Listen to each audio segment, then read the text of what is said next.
नमस्कार दर्शकबिन, ओमकार परिवार नेपालमा यहाँलाई हार्दिक स्वागत छ। म पण्डित दिलराम। आज हामी भाद्र 2083 को ग्रह गोचर र तपाईको जीवनमा पर्ने प्रत्यक्ष प्रभावबारे विस्तृत विश्लेषण गर्दैछौँ। 2083 भाद्र महिनाको ग्रह गोचरको विश्लेषण गरौँ। दर्शक महानुभावहरू, भाद्र महिनामा सूर्यको सिंह राशिमा उपस्थिति राजयोग समान मानिन्छ।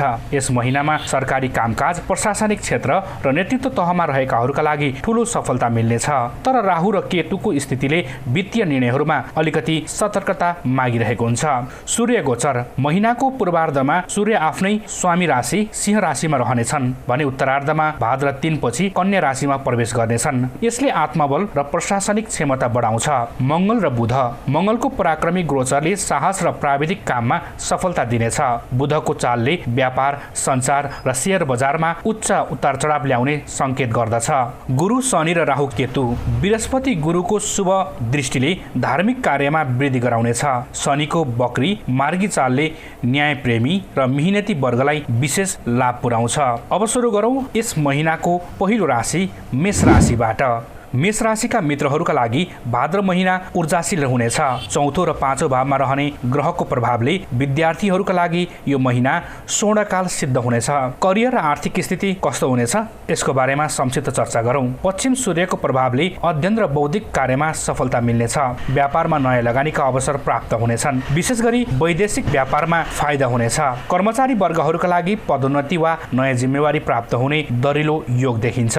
यस्तै शेयर बजारमा लगानी गर्ने सोचमा हुनुहुन्छ भने शेयर बजारमा लगानी गर्दा सोचे अनुसार प्रतिफल प्राप्त गर्नुहुनेछ। यस्तै मेष राशिका जातकहरूका लागि स्वास्थ्य र सम्बन्धहरू कस्तो हुनेछ यस बारेमा चर्चा गरौँ। विशेष गरी यस राशिका मित्रहरूका लागि पेट र आँखा सम्बन्धी सामान्य समस्या देखिन सक्छ, त्यसैले सतर्क रहनुहोला। यस्तै तपाईँ पारिवारिक प्रेम सम्बन्धमा हुनुहुन्छ भने प्रेम सम्बन्धमा मधुरता आउनेछ। सन्तान पक्षबाट खुसीको खबर आउनेछ। भाद्र महिनाका लागि मेष राशिका जातकहरूका लागि शुभ रङ रातो र हरियो, शुभ अङ्क 9 र 3। यदि कुनै विशेष कार्य गर्दै हुनुहुन्छ भने हरेक मंगलबार हनुमान चालिसा पाठ गरी सूर्यलाई अर्घ दिनुहोस्। यसले तपाईले चिताएको मनले चाहेका कुराहरू पूरा हुनेछ। वृष राशि, यसै गरी वृष राशिका जातकहरूका लागि सुख सुविधा बढाउने महिना हो। घर परिवारमा नयाँ सामानको आगमन हुनेछ भने अचल सम्पत्ति जोड्ने उपयुक्त अवसर यस भाद्र महिनामा मिल्नेछ। विशेष गरी व्यापार र भूमि सम्पत्ति सम्बन्धी तपाईहरूको अवस्था के रहन्छ यसबारेमा संक्षिप्त चर्चा गरौँ। चतुर्थ भावमा सूर्यका कारण घर जग्गा वा सवारी साधन खरिदको प्रबल योग रहेको छ। यदि तपाईहरूले घर जग्गा खरिद गर्ने अथवा सवारी साधन खरिद गर्ने मन बनाइरहनु भएको छ भने यो समय तपाईहरूका लागि निकै उत्तम रहनेछ। आर्थिक दृष्टिकोणले पनि महिनाको दोस्रो सातापछि सन्तोषजनक आम्दानी हुनेछ। तपाईहरूले आर्थिक कारोबार गर्दै हुनुहुन्छ भने महिनाको दोस्रो साता भाद्रको दोस्रो साताबाट तपाईहरू आम्दानी बढाउने कार्यमा लाग्दा तपाईले निकै सफलता प्राप्त गर्न सक्नुहुनेछ। यस्तै पारिवारिक व्यापारमा आमा वा महिला वर्गको सहयोगले ठूलो लाभ मिल्नेछ। कुनै काम सुरु गर्दै हुनुहुन्छ भने आमा वा आफ्नो श्रीमतीबाट पनि तपाईले ठूलो सहयोग पाउनुभयो भने त्यसले निकै ठूलो लाभ मिल्ने संकेत यस महिनामा गरेको छ। यस्तै तपाईहरूले आम्दानी बढ्दै गर्दा अनावश्यक खर्च पनि हुन सक्छ। त्यसलाई चाहिँ यस राशिको दुर्बल पक्षको रूपमा यस महिनाका लागि लिन सकिन्छ। अनावश्यक खर्चमा नियन्त्रण राख्न सक्दा तपाईले चाहेको फल प्राप्त हुन सक्छ। यस्तै गरी पारिवारिक जीवन र स्वास्थ्य, आमाको स्वास्थ्यमा विशेष ख्याल गर्नुपर्ने समय छ। घरमा माङ्गलिक कार्य गर्दा निकै फाइदा हुनेछ। यस्तै गरी छाती वा सासमा केही समस्या असहजता हुन सक्छ, त्यसैले योग र ध्यान गर्नुभयो भने यसबाट पनि मुक्त पाउन सक्नुहुनेछ। भाद्र महिनाका लागि वृष राशिका जातकहरूका लागि शुभ रङ सेतो र गुलाबी, शुभ अङ्क 6 र 2। यदि कुनै विशेष कार्य गर्दै हुनुहुन्छ, कुनै माङ्गलिक कार्य गर्दै हुनुहुन्छ, कुनै नयाँ कामको सुरुवात गर्दै हुनुहुन्छ भने तपाईहरूले शुक्रबार लक्ष्मी चालिसा पाठ गर्ने र सेतो वस्तु दान गर्नुभयो भने त्यसबाट पनि शुभ फल प्राप्त गर्न सकिनेछ। मिथुन राशि, मिथुन राशिका लागि यो महिना रोकिएका कामहरू द्रुत गतिमा अघि बढाउने समय हो। तपाईको बोली र निर्णय क्षमताले सबैको मन जित्न सकिने सम्भावना देखिएको छ। तृतीय सूर्यले तपाईमा अदम्य साहस र पराक्रम थप्नेछ। सञ्चार, मिडिया, लेखन र शिक्षण क्षेत्रमा रहेकाहरूका लागि सर्वोत्तम समय रहेको छ। छोटो दूरीको व्यावसायिक यात्रा फलदायी र लाभदायक सिद्ध हुनेछ। दाजुभाइ तथा इष्टमित्रबाट अप्रत्याशित सहयोग मिल्नेछ। प्रतिस्पर्धी परीक्षामा सफलता र नयाँ सिप सिक्ने अवसर मिल्नेछ। पुराना साथीभाइहरूसँग भेटघाट र पारिवारिक सम्बन्धमा नयाँ उत्साह छाउनेछ। मिथुन राशिका जातकहरूका लागि शुभ रङ हरियो र पहेँलो, शुभ अङ्क 5 र 1। यदि तपाईँले भाद्र महिनामा कुनै विशेष माङ्गलिक कार्य अथवा कुनै नयाँ कार्य सुरु गर्दै हुनुहुन्छ भने गणेशजीलाई दुबो चढाउने र ओम गणपतये नमः जप्ने गर्नुहोला। यसो गर्दा तपाईँले चाहेको फल प्राप्त गर्न सक्नुहुनेछ। कर्कट राशि। कर्कट राशिका जातकहरूले यस महिना बोलीको प्रभावमा ध्यान दिनुपर्छ। मिठो बोलीले बिग्रिन लागेको काम पनि सजिलै बनाउन सकिनेछ। द्वितीय भावमा सूर्यको उपस्थिति अनुसार धन सञ्चयमा केही मिहिनेत गर्नुपर्ने देखिन्छ। बोलीमा अलिकति कठोरता आउन सक्ने भएकाले बाढीमा संयमता अपनाउनुहोला। पैतृक सम्पत्तिको विवाद सुल्झिनेछ र अप्रत्याशित धन लाभको समेत योग रहेको छ। लगानी गर्दा अनुभवी व्यक्तिको सल्लाह लिनु अति उत्तम हुनेछ। मुख वा दाँत सम्बन्धी सामान्य समस्या हुन सक्छ, सतर्क रहनुहोला। पारिवारिक कुटुम्बहरूसँगको सम्बन्धमा सुधार आउनेछ। पारिवारिक जीवन अझ सुमधुर बन्दै जानेछ। कर्कट राशिका जातकहरूको लागि भदौ महिनाको लागि शुभ रङ मोती जस्तो सेतो र हल्का नीलो, शुभ अङ्क 2 र 4। यदि तपाईँले यस महिनामा कुनै विशेष कार्यको शुभारम्भ गर्दै हुनुहुन्छ भने सोमबार भगवान शिवलाई जल र काँचो दुध अर्पण गर्नाले तपाईँले मागेको चाहेको सबै कुराहरू पूर्ण हुनेछ। सिंह राशि। सिंह राशिका लागि यो महिना राजा समान जीवन जिउन सक्ने समय रहेको छ। समाजमा प्रतिष्ठा बढ्नेछ र अड्किएका मुख्य निर्णयहरू लिन सहज हुनेछ। आफ्नै राशिमा सूर्यको प्रथम गोचरले तेज आत्मबल र व्यक्तित्वमा निखार ल्याउनेछ। सरकारी क्षेत्र, राजनीति वा प्रशासनिक कार्यमा हुनुहुन्छ भने ठूलो सफलता मिल्नेछ। नयाँ कामको थालनी गर्नका लागि भाद्र महिना अति नै उत्तम सिद्ध हुनेछ। घमण्ड वा अहङ्कारबाट भने बच्नु आवश्यक देखिन्छ। टाउको दुख्ने वा ब्लड प्रेसरमा ध्यान दिनुपर्नेछ। जीवनसाथी केही वैचारिक मतभेद हुन सक्छ, संयम रहनुहोला। सिंह राशिका जातकहरूको लागि शुभ रङ गाढा रातो, केसरिया र सुनौलो, शुभ अङ्क 1 र 5। यदि तपाईँले यस महिनामा कुनै विशेष कार्य शुभारम्भ गर्दै हुनुहुन्छ वा कुनै गर्नै पर्ने महत्त्वपूर्ण कार्यहरू छन् भने आदित्य हृदय स्तोत्र पाठ गर्ने र बिहान सूर्यलाई जल चढाउने गर्नुहोला। यसले तपाईँले तपाईँका बिग्रिएका र बन्न नसकेका कामहरू पनि बिस्तारै बन्दै जानेछन् र तपाईँले सफलता प्राप्त गर्न सक्नुहुनेछ। कन्या राशि। कन्या राशिका मित्रहरूका लागि विदेश सम्बन्धी काममा ठूलो सफलता मिल्ने योग रहेको छ। भदौ महिनाको पहिलो आधा भाग अलिकति खर्चिलो भए पनि अन्तिम सातामा भने निकै शुभ फलहरू प्राप्त हुनेछन्। द्वादश भावमा सूर्यको गोचरले विदेश यात्रा वा वैदेशिक रोजगारीका लागि ढोका खोल्नेछ। अनावश्यक खर्चमा वृद्धि हुन सक्ने भएकाले बजेट बनाएर मात्र काम गर्नुहोला। अदालती वा कानुनी मामिलामा भने तपाईँको पक्ष बलियो बन्नेछ। महिनाको उत्तरार्ध 31 गतेपछि तपाईँको आफ्नै राशिमा सूर्य प्रवेश गर्दा लाभै लाभ प्राप्त हुने योग रहेको छ। अनिद्रा वा आँखाको समस्या हुन सक्छ, पर्याप्त आराम गर्नुहोला। टाढाका आफन्तहरूसँग सम्बन्ध सुधार हुनेछ। कन्या राशिका लागि शुभ रङ हरियो र खाकी रङ, शुभ अङ्क 5 र 6। यदि कुनै कार्य गर्नै पर्नेछ र महत्त्वपूर्ण कार्य गर्दै हुनुहुन्छ भने बुधबार गाईलाई हरियो घाँस खुवाउने र ओम बुध बुधाय नमः जप्नाले तपाईँका कार्यहरू सिद्धि हुनेछन्। तपाईँले सोचेको चाहेको कुराहरू पूरा हुनेछ। यसैगरी भाद्र महिना तुला राशिका लागि भाग्यको ढोका खोल्ने समय रहेको छ। धनलाभका अनेकौं अवसरहरू प्राप्त हुनेछन्। त्यसैले आलस्य छाडेर अवसरको सदुपयोग गर्नुहोला। एकादश भावमा सूर्यको उपस्थिति तुला राशिका लागि वर्षकै सर्वोत्तम फलदायी मानिन्छ। आम्दानीका नयाँ स्रोतहरू थपिनेछन् र पुराना रोकिएका भुक्तानीहरू समेत प्राप्त हुने अवसर जुट्नेछ। ठूला भाइ बहिनी वा साथीभाइको सहयोगले ठूला प्रोजेक्टहरू समेत हात पार्नेछन्। शेयर मार्केट र व्यावसायिक लगानीबाट सोचे भन्दा बढी प्रतिफल मिल्नेछ। तुला राशिका लागि भाद्र महिना निकै फलदायी हुने देखिन्छ।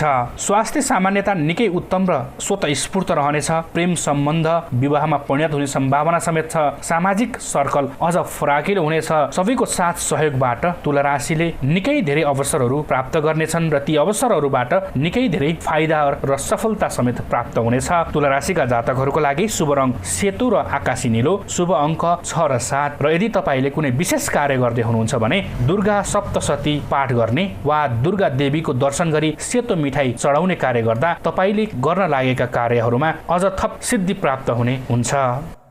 वृश्चिक राशि। वृश्चिक राशिका लागि भाद्र महिना कर्मको मिठो फल चाहने महिना हो। तपाईको कार्यशैलीको चौतर्फी रूपमा प्रशंसा हुनेछ। दशम भावमा सूर्यको दिग्बली गोचरले नोकरी र करियरमा ठूलो उछाल ल्याउनेछ। प्रमोसन, पदोन्नति वा नयाँ उच्च ओहदाको नोकरी पाउने बलियो योग छ। पिता वा पितृ समानका व्यक्तिहरूबाट पूर्ण सहयोग र मार्गदर्शन मिल्नेछ। व्यापार विस्तारका लागि नयाँ योजनाहरू कार्यान्वयन गर्ने उत्तम समय हो। कामको चापले थकान हुन सक्छ। खानपान नियमित राख्नुहोला र आफ्नो स्वास्थ्यको समेत ख्याल गर्नुहोला। समाजमा परिवारको प्रतिष्ठा बढ्नेछ। परिवारको सहयोगले आँटे चिताएका कामहरू समेत पूर्ण हुँदै जानेछन्। वृश्चिक राशिका जातकहरूका लागि शुभ रङ गाढा रातो र पहेँलो, शुभ अङ्क 9 र 3। यदि कुनै मङ्गलिक कार्य गर्दै हुनुहुन्छ, कुनै नयाँ कार्यको शुभारम्भ गर्दै हुनुहुन्छ भने तपाईहरूले मङ्गलबार हनुमानलाई सिन्दुर चढाउने र बाँदर वा कुकुरलाई भोजन गराउने गर्नुभयो भने तपाईँले चाहेका कामहरू अझ थप सफलतातर्फ उन्मुख हुनेछन्। श्री हनुमानजीले कार्यलाई सिद्ध गर्नका लागि ऊर्जा प्रदान गर्नुहुनेछ। धनुराशिका लागि भाग्यले पूर्ण साथ दिनेछ। जुनसुकै काममा हात हाले पनि सफलता मिल्ने उच्च सम्भावना भएको महिना भदौ महिना रहेको छ। नवम भावमा सूर्यको शुभ गोचरले भाग्यको ढोका खोल्नेछ। धार्मिक कार्य, पूजापाठ तथा तीर्थयात्राको अवसर प्राप्त हुनेछ। उच्च शिक्षाका लागि विदेश जान चाहने विद्यार्थीहरूका लागि निकै अनुकूल समय हो। गुरुजन वा गुरुतुल्य व्यक्तिहरूको आशीर्वादले रोकिएका काम बन्नेछन्। यस्तै तपाईँहरूको खुट्टा वा कम्मरमा हल्का दुखाइ वा चोटपटक लाग्न सक्छ, त्यसैले सतर्क रहन आवश्यक छ। तपाईको पितासँगको सम्बन्ध अझ प्रगाढ बन्नेछ। पारिवारिक भित्र थप मेलमिलापको वातावरण बन्नेछ र परिवारकै सहयोगमा तपाईले चाहेका चिताएका कामहरू अझ पूर्ण रूपमा सफल बन्नेछन्। भाद्र महिना धनुराशिका लागि शुभ रङ पहेँलो र नारङ्गी, शुभ अङ्क 3 र 9। यदि तपाईले कुनै विशेष कार्य वा मङ्गलिक कार्य गर्दै हुनुहुन्छ भने बिहीबार विष्णु सहस्रनाम पाठ गर्ने र केराको रुखमा जल चढाउने कार्य गर्नुभयो भने तपाईले चाहेका कामहरूमा थप सिद्धि प्राप्त गर्न सक्नुहुनेछ। मकर राशिका मित्रहरूले भाद्र महिनामा अलिकति धैर्यता र सतर्कता अपनाउनु पर्ने समय छ। महिनाको दोस्रो चातापछि स्थितिमा क्रमिक सुधार आउनेछ। अष्टम भावमा रहेको सूर्यको गोचरका कारण सवारी साधन चलाउँदा वा यात्रा गर्दा विशेष सतर्क रहनुहोला। अनुसन्धान, गुप्त विद्या, बीमा र कर सम्बन्धी काममा भने सोचे भन्दा राम्रो सफलता प्राप्त गर्नुहुनेछ। आर्थिक लेनदेन वा ऋण दिँदा निकै विचार पुर्याउनु आवश्यक छ। अपरिचित व्यक्तिको बहकाउमा लागेर लगानी नगर्नुहोला। यदि यस्तो कार्य गर्दा तपाईलाई हानि हुन सक्छ। तपाईको पेट वा हड्डी सम्बन्धी पुराना समस्याहरू छन् भने बल्झन सक्ने समय छ, त्यसैले स्वास्थ्यमा निकै चासो दिनुपर्ने समय पनि रहेको छ। अनावश्यक चिन्ता छाडेर योग र प्राणायाममा ध्यान दिनुभयो भने तपाईले चाहे भन्दा बढी सफलता प्राप्त गर्न सक्नुहुनेछ। मकर राशिका लागि भाद्र महिनाका लागि शुभ रङ नीलो र कालो, शुभ अङ्क 8 र 9। यदि तपाईका कुनै विशेष कार्य गर्नुपर्नेछ, मङ्गलिक कार्य गर्दै हुनुहुन्छ, नयाँ कार्यको शुभारम्भ गर्दै हुनुहुन्छ, वैदेशिक यात्रा वा कुनै परीक्षाको तयारी गर्दै हुनुहुन्छ भने महामृत्युञ्जय मन्त्र जप्ने, तिलदान गर्ने कार्य गर्नुभयो भने तपाईले चाहेका आँटे चिताएका कार्यहरू पूर्ण हुनेछन्। कुम्भ राशिका लागि व्यापार र सम्बन्ध सुधार रहनेछ। सप्तम भावको सूर्यले साझेदारी काममा ठूलो फाइदा दिनेछ। श्रीमान श्रीमती बीच समझदारी बन्नेछ। वैवाहिक जीवन सुखमय तरिकाले अगाडि बढ्नेछ। पारिवारिक सहयोगकै कारण तपाईले चाहेको भन्दा बढी सफलता प्राप्त गर्न सक्नुहुनेछ। सप्तम भावको सूर्यले तपाईहरूलाई विभिन्न काम, जति अड्किएर बसेका कामहरू छन्, जति अप्ठ्यारा परिस्थितिका कामहरू छन्, तीलाई समाधान गर्नका लागि, सुल्झाउनका लागि पनि ऊर्जा प्राप्त हुनेछ। यदि तपाईले कुनै नयाँ कार्य गर्दै हुनुहुन्छ, नयाँ कामको सुरुवात गर्दै हुनुहुन्छ भने शनिबार पिपलमा जल चढाउने र हनुमान चालिसाको पाठ गर्ने गर्नुभयो भने तपाईका लागि यो महिना निकै उत्तम ठहरिनेछ। कुम्भ राशिका लागि शुभ रङ नीलो र शुभ अङ्क 8 र 6 रहेको छ। मीन राशिका लागि भाद्र महिना निकै उत्तम महिनाको रूपमा रहनेछ। तपाईका पुराना वाद विवादहरू कुनै रहेका छन्, कानुनी समस्याहरू रहेका छन् भने ती सुल्झिएर तपाईले विजय प्राप्त गर्न सक्ने सामर्थ्य तपाईले प्राप्त गर्नुहुनेछ। षष्ठ भावमा रहेको सूर्यले शत्रुलाई परास्त गराउनेछ भने मुद्दा जितिनेछ। तपाईले चाहेका चिताएका कामहरूले पूर्णता पाउनेछन्। तपाईले विशेष गरी यो महिना चाहिँ पुराना ऋण वा दायित्वहरू चुक्ता गर्न सक्ने सहज परिस्थितिको माहौल यो महिना बन्नेछ। तपाईहरूले आँटे चिताएका कामहरू पनि पूरा हुनेछन्। कुनै विवादहरू छन् भने मीन राशिका लागि यो भाद्र महिना ती ऋणहरू सबै चुक्ता गर्न सक्ने, पुराना विवादहरू मिलाउन सक्ने, विविध विषयहरू चाहिँ सुल्झाउन सक्ने समय पनि रहेको छ। र तपाईले यदि भाद्र महिनाभरि बिहीबार चना र गुड दान गर्ने, ओम नमो भगवते वासुदेवाय जप्नु भयो भने कुनै काम सुरुवात गर्दाखेरि, कुनै नयाँ मङ्गलिक कार्य गर्दाखेरि, कुनै विवादमा अल्झेर त्यसलाई समाधान गर्नुपर्ने छ भने तपाईले विशेष गरी बिहीबारको दिन चना र गुडको दान गर्ने, ओम नमो भगवते वासुदेवाय जप्नाले तपाईले चाहेको कार्यसिद्धि प्राप्त गर्नुहुनेछ। मीन राशिका जातकहरूको लागि भाद्र महिनाको शुभ रङ पहेँलो र सेतो र शुभ अङ्क 3 र 7 रहेको छ। दर्शकबिन, भाद्र 2083 को यो विशेष प्रस्तुति हेरिदिनु भएकोमा हृदयदेखि नै धन्यवाद। फेरि अर्को ज्योतिषीय विश्लेषणमा भेट हुनेछौँ। तबसम्मका लागि आजै बिदा माग्दछौँ। भिडियो मन परेमा लाइक, शेयर र च्यानल सब्स्क्राइब गर्न नबिर्सिनुहोला। आफ्नो राशि र प्रतिक्रिया कमेन्ट बक्समा पठाउनुहोला। तपाईँ सबैको भाद्र महिना अत्यन्तै शुभ, समृद्ध र सफलदायी रहोस्। जय श्री कृष्ण, जय राधे राधे।